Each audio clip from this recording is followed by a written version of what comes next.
Les titres: Jean-Marie Villemain face à ses juges, le meurtrier de Bernard Laroche a raconté son calvaire après la mort de Grégory. Épidémie d'intoxication à l'oxyde de carbone dans le Nord, 2 morts, 200 personnes intoxiquées. Invité du journal, Michel Rocard, premier secrétaire du Parti socialiste, dont la cote vient de remonter de 6 points au dernier sondage Sofres. Tennis, Henri Lecomte battu de justesse par Medvedev, Butch en ce moment même sur le court contre l'Américain Palmer. Bonsoir, 2 morts et 200 intoxiqués dans le Nord. Tous ont respiré des vapeurs d'oxyde de carbone. Un accident domestique plus fréquent qu'on ne le croit et qui cette fois s'est multiplié en raison des conditions atmosphériques particulières. D'où toute une série de symptômes ressentis par de nombreuses personnes. Nathalie Dolé, Gilles Balbastre. D'abord des maux de tête et des vomissements, mais des grosses nausées. Bon, on a cru que c'était une intoxication alimentaire parce qu'on avait mangé justement un poisson surgelé. On avait dit tiens, c'est bien possible que ce soit ça qui est arrivé, quoi. Donc a priori, on ne savait pas au départ que c'était le monoxyde de carbone qui avait agi, quoi. Quand ma femme est enceinte, j'ai dit je vais appeler le docteur tout de suite. Et lui, le docteur, en rentrant, il a tout de suite senti c'était ça. Nous, on était dedans, je sentais rien, moi, en étant dedans, on sentait rien. L'empoisonnement au monoxyde de carbone est dû à la combustion incomplète du carburant de chauffage, surtout du charbon, qui alimente encore 500 000 foyers dans le Nord. Responsable de ces accidents domestiques, une convergence de conditions particulières. L'isolation excessive des habitations d'abord, qui pousse à boucher les ventilations. La météo ensuite, une atmosphère stable et sans vent affaiblit le tirage. La déficience sans fin de certains appareils. Le conseil que l'on peut donner à la population est d'abord de ne pas calfeutrer les bouches de ventilation et également de faire monter les appareils par des techniciens et de les faire vérifier périodiquement par des techniciens. Depuis 2 jours, les caissons d'oxygène à haute pression du CHR de Lille ne désemplissent pas. Des malades de tous les hôpitaux de la région y affluent pour des séances de 90 minutes. Ces intoxications sont courantes et interviennent tous les ans à cette époque-ci. La sécurité civile lance pourtant conseils et mise en garde. Le monoxyde de carbone est inodore, il est incolore, mais il peut tuer en quelques minutes ou en une nuit. Un homme qui se libère, Jean-Marie Villemain, a parlé aujourd'hui devant les assises de Dijon. En principe, la journée était consacrée à l'audition de personnalités, mais tout a été modifié lorsque l'accusé du procès a raconté son drame, son histoire, sa vie. Dominique Verdeillan, Bruno Giraudon. L'homme qui s'exprime devant la cour est avant tout un père, celui de Grégory, meurtri, inconsolable. Sa voix se brise, s'étrangle. Jean-Marie Villemain, debout, ferme les yeux, comme pour mieux dérouler le film de son drame. Dans une atmosphère pesante, la salle revit elle aussi l'affaire. 16 octobre 84, Grégory dit au revoir à son père. C'est la dernière image que j'ai de lui dans le rétroviseur. Jean-Marie Villemain sanglote, s'accroche au montant de la vitre par balle. Puis c'est l'insoutenable image, un corps sous une couverture. Il était beau, il ne paraissait pas mort. Celui qui a fait ça, je veux la voir avant la justice, s'est-il promis ce soir-là. La mise en liberté de Laroche, ce fut un choc. C'est comme si on tuait une 2e fois mon enfant. Face au président Ruissens qui brandit l'arme du crime, Jean-Marie Villemain raconte les 4 tentatives qui ont précédé l'assassinat. Je voulais également enlever Muriel et Marie-Ange. Marie-Ange sait quelque chose, je le sais, je le sens. Laroche m'a dit c'est pas moi, j'ai tiré au jugé. Ensuite, je me suis précipité à la clinique retrouver Christine. Je ne voulais pas qu'elle l'apprenne par les radios. Bernard Laroche coupable, Jean-Marie Villemain n'a aucun doute aujourd'hui encore. Il assume sa responsabilité même s'il reconnaît avoir été conditionné. Par la presse d'abord, dont il dit « elle nous a fait autant de mal que les gendarmes », par l'incompétence d'un magistrat, par les policiers aussi, qui ont porté leurs soupçons sur Christine. Jean-Marie Villemain n'a eu aujourd'hui qu'un seul souci, faire oublier l'accusé pour ne se présenter qu'en victime. La Corse, entre 2 perturbations, le temps s'est calmé aujourd'hui et les Corses en ont profité pour effectuer les travaux d'urgence. Car si les prévisions de Météo France se réalisent, s'il pleut encore beaucoup, cette fois, aucune des infrastructures n'y résistera. Exemple à Propriano, Valérie Gagé, Denis Pardano, reportage. Arbres, buissons, racines, des tonnes de bois charriés par les torrents en crue sont venus s'amonceler contre les piliers des ponts. Les hommes de la sécurité civile sont obligés de travailler en rappel pour tenter de démêler ces blocs compacts. Avec seulement quelques tronçonneuses et 2 treuils, le travail avance lentement. Il y a pourtant urgence. Le but de la manœuvre, c'est de dégager tous les arbres qui sont amoncelés contre l'ancien pont, de façon à protéger le nouveau pont. Parce que si une crue arrive et des troncs d'arbres arrivent de nouveau, il risque de boucher, de se faire un bouchon sur l'ancien pont et d'emporter l'ancien pont qui a déjà souffert par la première crue. Le vieux pont est d'autant plus fragile qu'il a perdu un pilier dans la crue. Pour consolider l'ouvrage, il faudra certainement des semaines. Le pont neuf, avec ses balustrades bleues, devait lui être inauguré lundi. La crue s'est chargée de couper le ruban la veille, avant les officiels. Le soleil a brillé toute la journée sur Propriano et sa région, mais de nouvelles pluies sont attendues dans la nuit. Les experts sont inquiets car la crue de dimanche a fragilisé les ponts et les habitations situées en bordure du Rizzanese. Une nouvelle colère du fleuve aurait des conséquences catastrophiques. Bernard Tapie devant ses pairs. Le député de Marseille s'est expliqué devant la commission de l'Assemblée chargée d'étudier la levée de son immunité parlementaire à propos de l'affaire Testu. Nathalie Saint-Cric, Jean-François Chevet. Jusque-là, vous faites chier. Il y a des jours avec, mais aujourd'hui était un jour sans. Le député des Bouches-du-Rhône n'avait pas envie de rencontrer des caméras. 2 heures d'audition par la commission chargée d'examiner la levée de son immunité parlementaire dans l'affaire Testu. 15 députés qui ont trouvé l'ambiance cordiale sans pour autant être convaincus sur le fond. Il n'était pas spécialement crispé, hein. Voilà. Mais il est toujours persuasif, certainement. C'est un homme qui est persuasif. Maintenant qu'il nous est persuadé, ça on va voir. À titre personnel, j'ai posé une vingtaine de questions en tant que rapporteur de la commission à M. Tapie. Je n'ai pas eu le sentiment véritablement d'avoir de réponse, sauf sur quelques points, mais je suis insatisfait pour ma part des réponses. Mais vous connaissez M. Tapie, c'est un personnage qui parle beaucoup, qui parle énormément, qui parle de tas de choses qui n'ont rien à voir avec les questions posées. Donc il faut maintenant, de manière très objective et très réaliste, confronter les questions posées avec les réponses qu'il nous a faites. La commission va poursuivre les auditions. Ensuite, soit elle rejette la demande, soit elle conclut favorablement. Un vote de l'Assemblée sera alors requis pour que l'immunité de Bernard Tapie soit définitivement levée.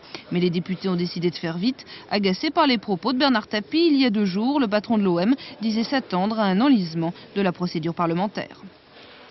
Bonne nouvelle pour l'économie française. L'INSEE est un petit peu plus optimiste. Les chiffres sont là pour le prouver. Consommation des ménages en hausse au 3e trimestre et la production industrielle qui cesse de se dégrader. Alors Philippe Sassier, est-ce que c'est la fin de la crise ? Ça fait beaucoup d'hirondelles. Hein.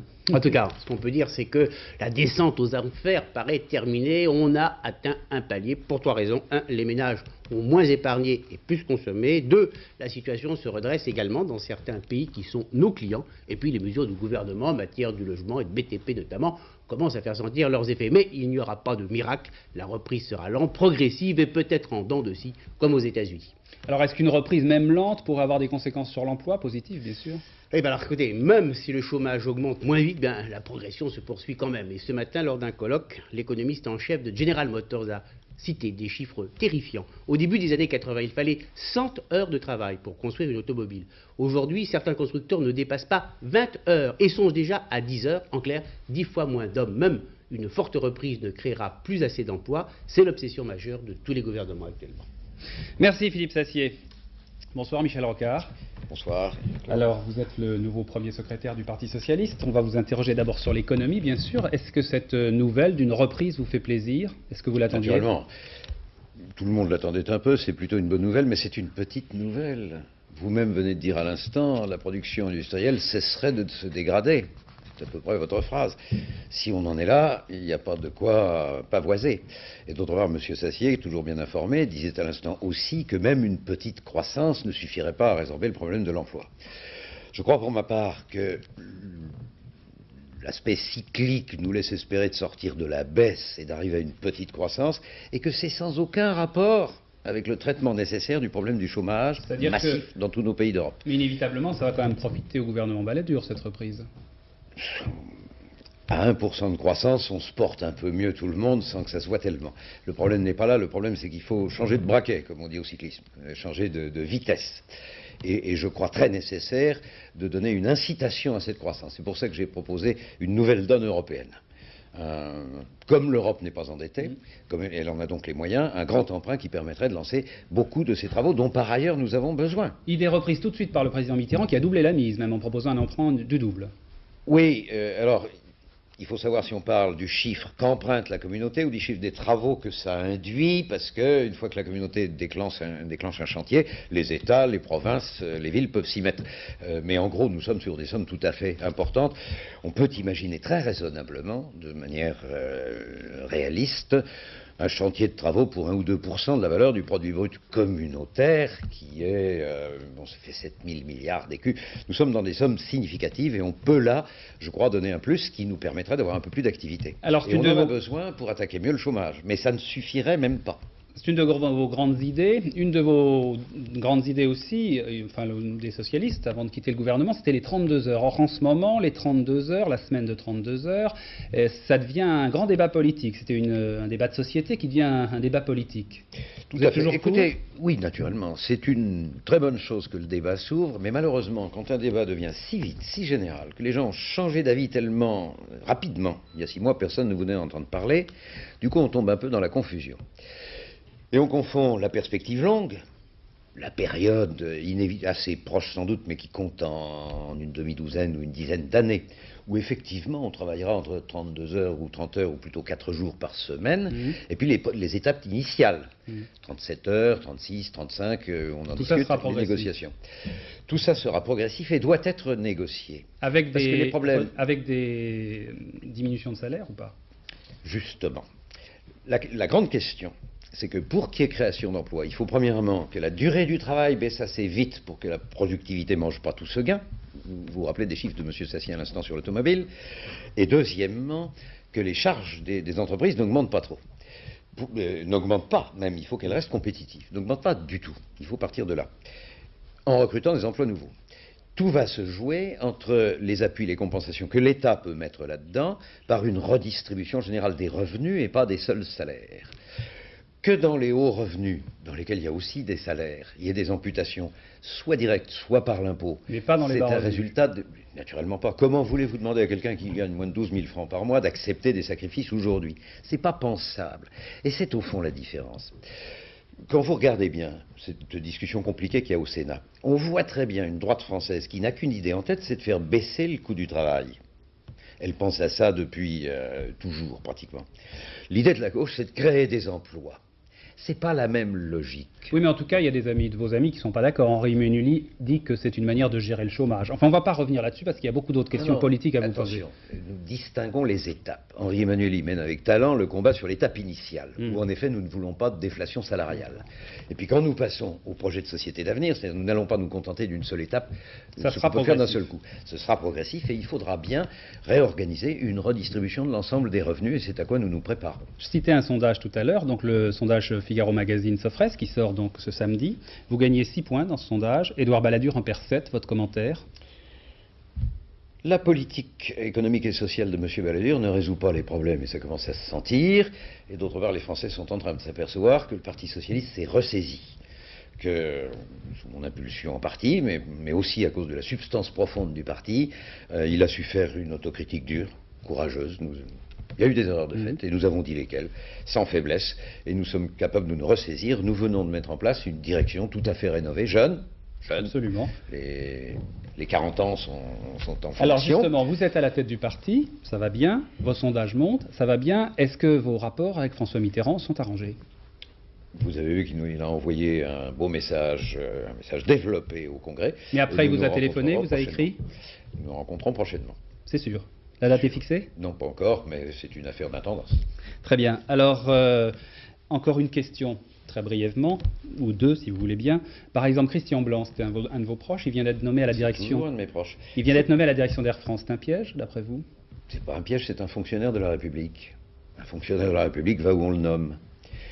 Ce qui est intéressant, c'est le fait que ce gouvernement, qui avait commencé par récuser la négociation, par durcir le plan social, par vouloir passer en force, arrive à une situation où il lâche tout au milieu, le plan et le président sortant, et s'aperçoit qu'il faut tout de même être capable de nouer le dialogue avec des hommes capables de résister dans les tempêtes, mais aussi d'écouter. Ça se trouve effectivement plus tôt. Les tempêtes, vous la craignez, une tempête importante sur le plan social?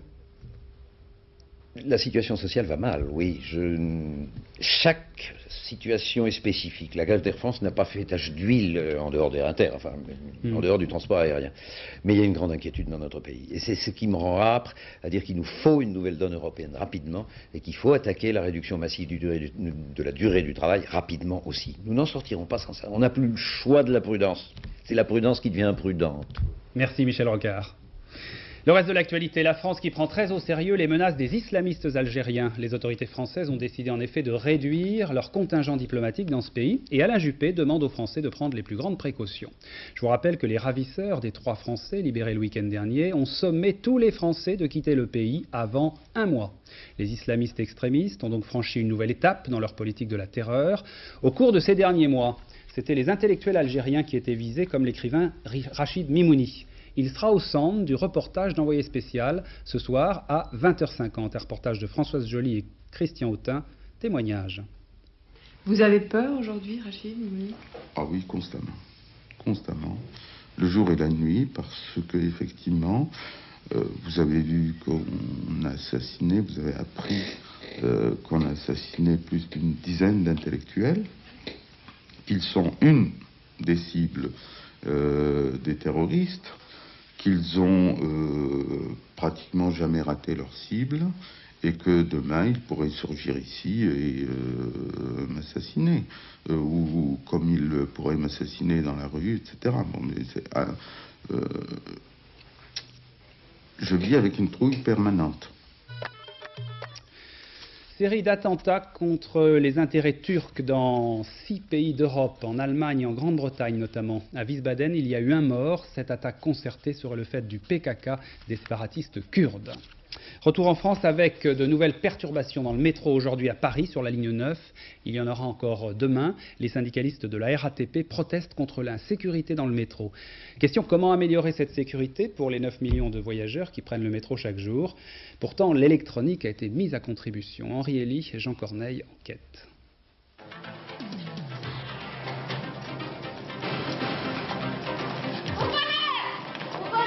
Un capteur de son ultrasensible déclenche une caméra.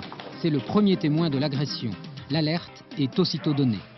Théoriquement, l'électronique ne lâchera plus les agresseurs. Traités par ordinateur, les pickpockets sont alors pris en chasse par les 5000 caméras qui couvrent en partie les 315 km de ligne de l'ensemble du réseau parisien, métro et RER.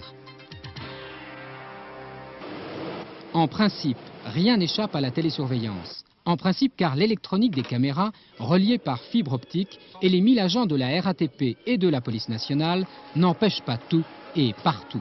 En moyenne, 8 agressions par jour en 93, dont 3 visent les conducteurs de rames. C'est justement contre cette insécurité que les syndicats organisent des grèves tournantes depuis 12 jours. Ils réclament plus d'effectifs de surveillance et de police aux heures sensibles d'ouverture et de fermeture du métro.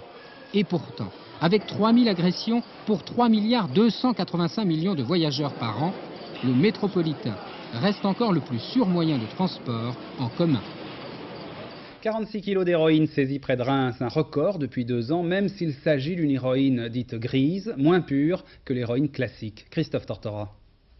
On appelle cela avoir du flair. Les motards des douanes ont eu dimanche, près de Reims, le regard attiré par cette voiture.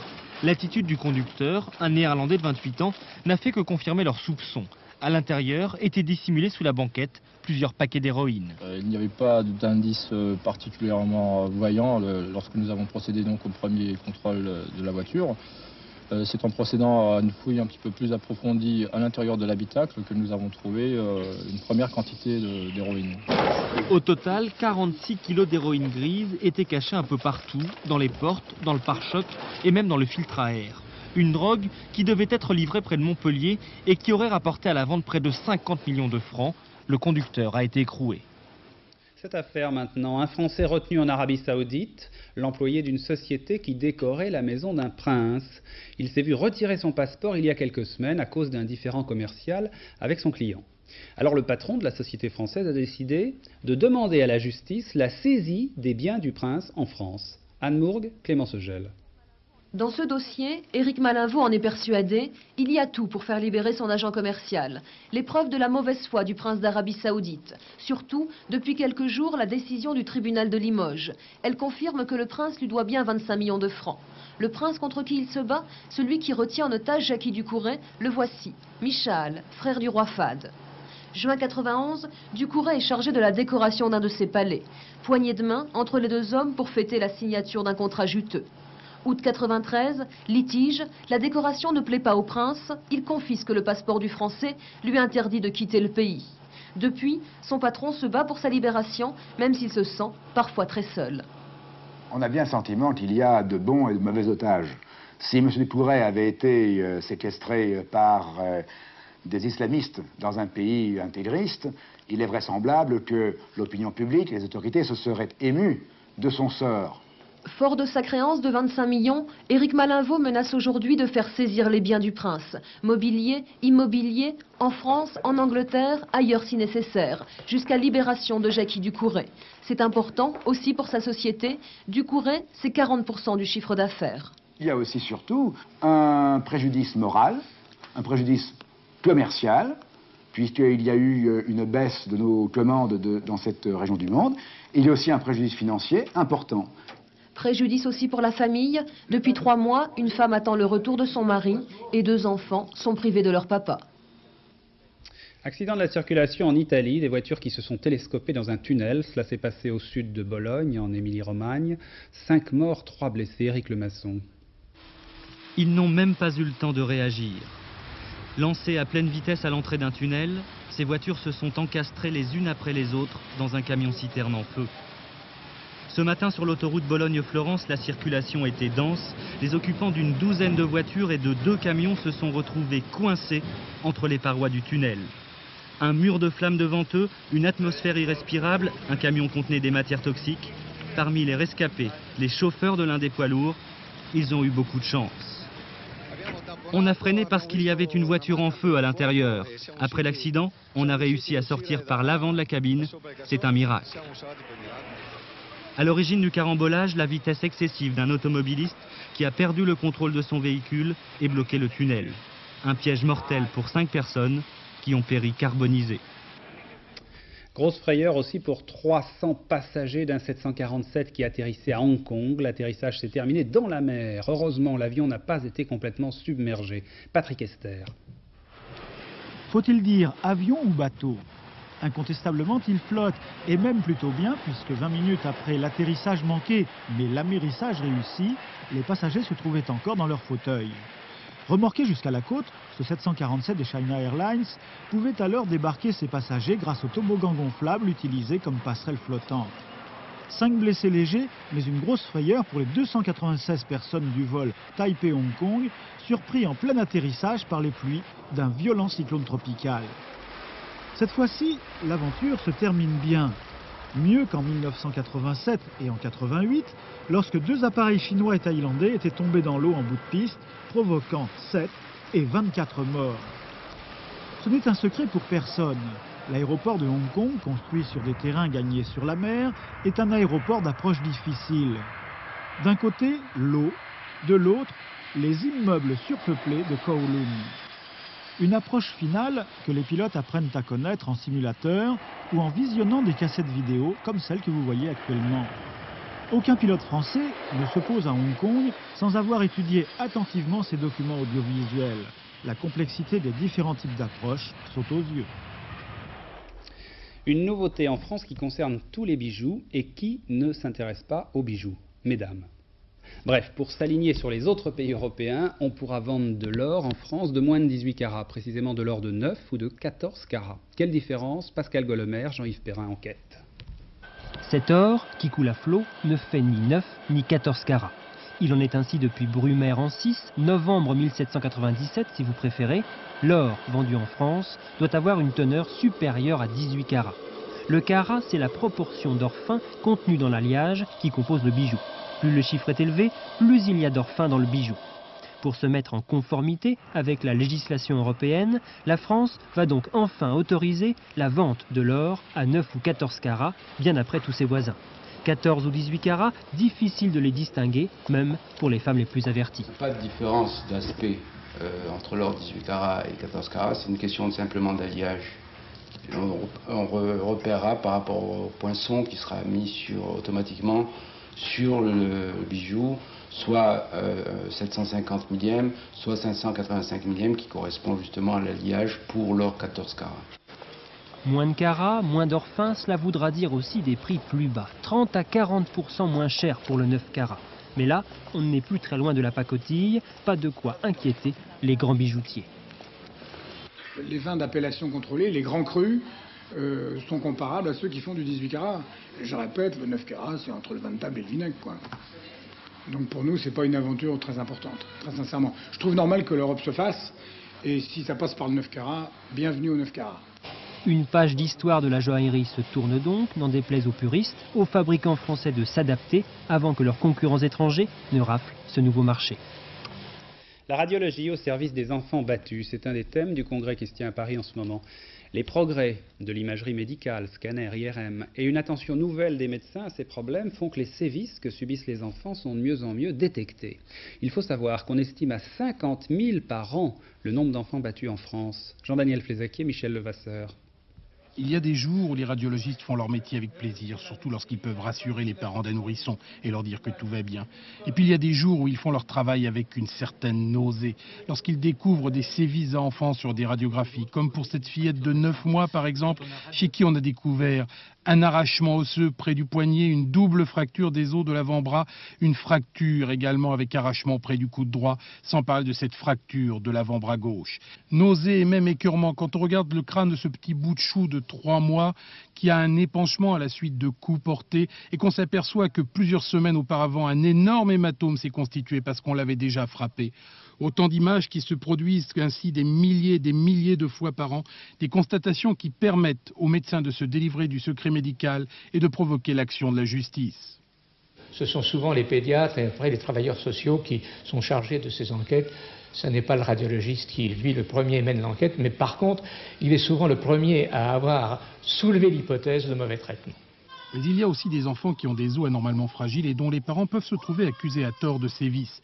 C'est dire le rôle essentiel du médecin de famille qui pourra souvent faire la part entre un comportement criminel et une maladresse qu'il sera facile de pouvoir corriger.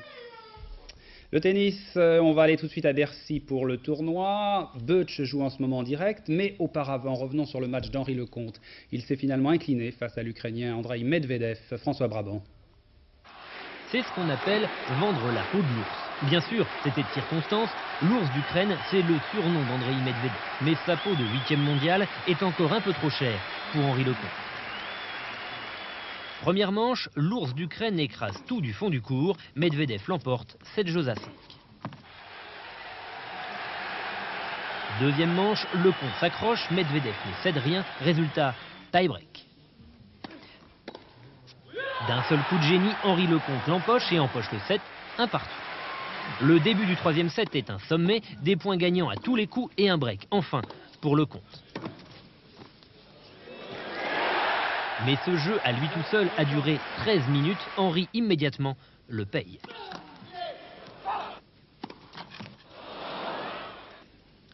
Trois doubles fautes dans le même jeu et le match bascule.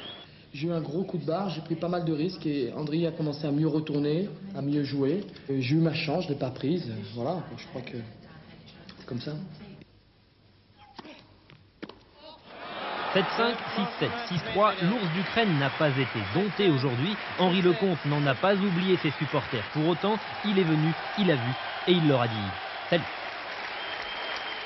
À bientôt Henri. La dernière chance française pour Bercy, c'est donc Arnaud Butch. Il dispute en ce moment même son match face à l'Américain Palmer. Où en est-on, François Brabant? 3 jeux à 2 dans le premier set pour Jared Palmer, mais c'est à Arnaud Butch de servir. Arnaud Butch qui a connu un début de match un petit peu laborieux puisque son premier jeu de service a duré 13 bonnes minutes, mais qu'il a quand même gagné. Il est face à un joueur qu'on ne connaît pas bien. On sait juste que ce jeune joueur américain, eh bien, il a fallu 5-7 à Cédric Pioline pour le battre à l'US Open. Arnaud Butch, lui, eh bien, il a battu hier Sergi Bruguera en jouant très très bien, mais il a également abandonné hier en double associé à Olivier Delettre, puisqu'il y a des petits problèmes au pied, une inflammation notamment au pied, mais apparemment il se déplace sans trop de difficultés ce soir. Les autres qualifiés de la journée, donc Stich, l'Allemand, Becker, son compatriote, Sampras à l'instant, Woodford et puis, vous l'avez dit, Medvedev. Donc pour l'instant, Arnaud Böttch en est donc à 3-2 contre lui dans la première manche pour le résultat final de ce match et aussi du dernier match, Chang Ivanisevic. Rendez-vous ce soir vers 23h30 sur France 2. Merci François, nous vous y retrouverons pour le résumé. Fin de ce journal. Dans un instant, la météo de Sophie Davant, toujours pessimiste pour le sud et la Corse jusqu'à dimanche. Calme dans le nord du pays. À 20h50, n'oubliez pas Envoyé spécial, le magazine de Paul Naon et Bernard Benjamin, un magazine qui d'ailleurs vient de recevoir une belle récompense, le prix Ondas, pour un reportage réalisé avec CAPA, intitulé Le cœur des hommes. C'était un reportage de Claude Chély sur la communauté homosexuelle de San Francisco. Donc ce soir, reportage sur les islamistes en Algérie, je vous l'ai dit, mais aussi sur les reality shows aux États-Unis et les SDF en France. À 23h55, le journal de Philippe Lefebvre, et à minuit un quart, le tennis, donc avec le résumé de la journée à Bercy. Bonne soirée sur France 2, à demain, 20h.